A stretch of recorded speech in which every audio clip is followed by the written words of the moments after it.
আমাদের তো আমাদের বলার ভাষা হারিয়ে ফেলছি। আমাদের চাওয়া তো একটাই যে আমাদের পেটের ক্ষুধা নিবারণ করুক। আমরা এই জায়গায় আসছি গত 11 দিন, এখন পর্যন্ত আমাদের যতটা টাকা দেওয়ার ডেট গেছে, একটা ডেটেও আমাদের কোনো সরকার পক্ষ হোক মালিক পক্ষ হোক আমাদের সাথে যোগাযোগ করে নাই।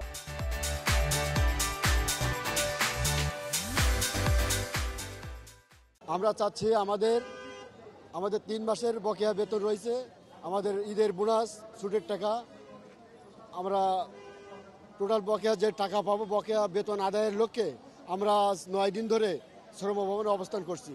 ওইখান থেকে যখন কোনো ফল না পেয়ে আজকে আমরা আলটিমেটাম দিছিলাম দুপুর 2টার ভিতরে যদি আমরা বেতন ভাতা না পাই তাহলে আমরা লং মার্চ টু যমুনা আসবো। এখন আসছি, এসে আমাদের একটা প্রতিনিধি দল প্রধান উপদেষ্টার সাথে সাক্ষাৎ হয়েছে। উনি সামান্য আশ্বস্ত করছেন, এখনও আমাদের ক্লিয়ারেন্স দেয় নাই যে আমাদের টাকাটা কখন বা কীভাবে দেবে। আমরা চাচ্ছি বেতন ভাতা, বকেয়া বেতন ভাতা, আমরা এটাই আমাদের প্রাণের দাবি। আমাদের বাসা ভাড়া দিতে পারি না, আমাদের দোকান বাকি দেয় না, আমরা আমাদের ছেলে মেয়েদের লেখাপড়ার খরচ দিতে পারি না, আমরা খুব মানবতার জীবনযাপন করছি।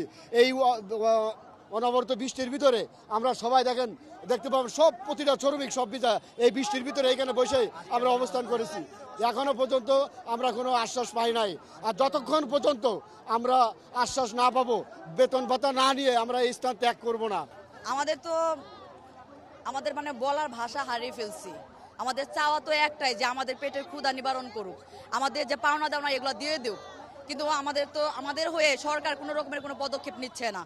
ওনারা ওই উপর মালিকের কথাই শুনছে। আমরা শ্রম ভবনে আজকে 9 দিন যাবত আছি। আজকে দেখছেন তো 3 ঘন্টা যাবত আমরা বৃষ্টিতে ভিজছি, রাজপথ অবরোধ করে আমরা আন্দোলন করতেছি। আমাদের সরকারের কোনো রকমের কোনো পদক্ষেপ দেখতেছি না, শুধু আমাদেরকে ডেটের পর ডেট দিয়ে যাচ্ছে। আমরা এই জায়গায় আসছি গত 11 দিন, এখন পর্যন্ত আমাদের যতটা টাকা দেওয়ার ডেট গেছে, একটা ডেটেও আমাদের কোনো সরকার পক্ষ হোক মালিক পক্ষ হোক আমাদের সাথে যোগাযোগ করে নাই।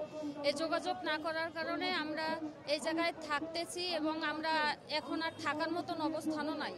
কারণ আমাদের এখন এমন অবস্থা হয়েছে যে আমাদের পানিটা যে কিনে খাবো, প্রতি দৈনিক 500 টাকা লাগে পানি কিনতে। এই পানিটা কেনার মতন আমাদের কাছে তৌফিক নেই। এখন আমরা সেজন্য এই জায়গায় খুব বুক ভরা আশা নিয়ে আসছি যে আমাদের একটা ভালো ফিডব্যাক এখান থেকে আসবে। আমি ভিতরে গেছি এবং এই জায়গাটায় আমাদের এমনভাবে ব্যবহার করছে, আমরা এখন শ্রমিকরা যেভাবে দাঁড়াই আছে আমাদের ওই জায়গায় এভাবে দাঁড়াইয়ে কথা বলছে। আমাদের বসা তো দূরের কথা, আমাদের কেউ ভালো একটা করেও কথা বলে নাই যে আমরা শান্তিটুকু নিয়ে আসবো।